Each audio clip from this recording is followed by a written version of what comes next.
Assalamualaikum warahmatullahi wabarakatuh. Selamat pagi anak-anakku semuanya. Mudah-mudahan kalian semuanya dalam keadaan sehat walafiat.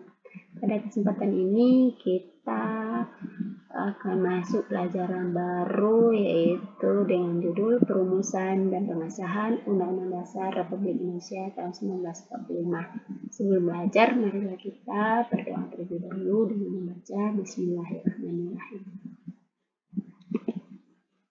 Yaitu Perumusan dan Pengesahan Undang-Undang Dasar Republik Indonesia tahun 1945. 1. Perumusan Undang-Undang Dasar Negara Republik Indonesia tahun 1945. Konstitusi itu berasal dari bahasa Inggris yang berarti Undang-Undang Dasar atau Hukum Dasar. Naskah Undang-Undang Dasar pertama kali disiapkan oleh BPKI dalam sidang kedua tanggal 10 sampai 17 Juli 1945. Konstitusi terbagi menjadi dua, yaitu konstitusi tertulis dan konstitusi tidak tertulis. Konstitusi tertulis adalah aturan-aturan pokok dasar negara, bangunan negara, dan tata negara mengatur kehidupan satu bangsa dalam persekutuan hukum negara.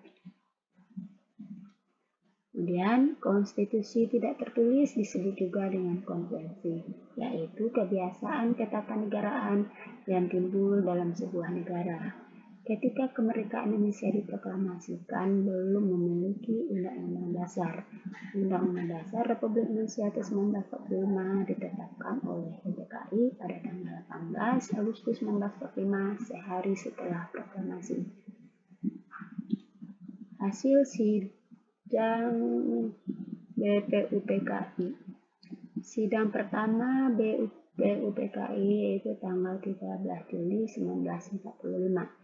Yaitu membahas beberapa hal dan menyepakati antara lain ketentuan lambang negara, negara kesatuan, kemudian sebutan MPR, dan membentuk panitia penghalus bahasa yang terdiri atas Jaja Diningrat, Salim, dan Supomo.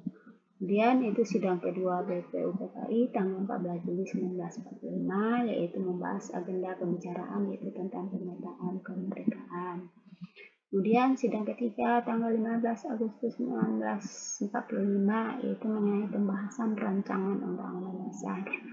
Kemudian yang keempat itu sidang keempat pada tanggal 16 Juli 1945. Naskah Undang-Undang Dasar akhirnya diterima dengan suara bulat semua usul-usul dari panitia keuangan dan panitia pembelah tanah air.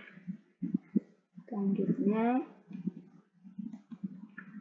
kedua itu pengesahan Undang-Undang Dasar 1945. Setelah BPUPKI dibubarkan, maka pada tanggal 7 Agustus 1945 dibentuklah BPKI dengan diketuai Insinyur Soekarno.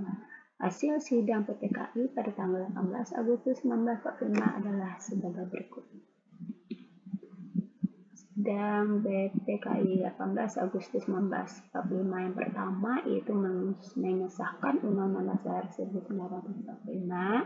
Yang kedua itu menetapkan Insinyur Soekarno sebagai Presiden dan RS Muhammad Hatta sebagai Wakil Presiden Indonesia. Dan terakhir yaitu membentuk Komite Nasional Pusat atau dipendek dengan KNIP.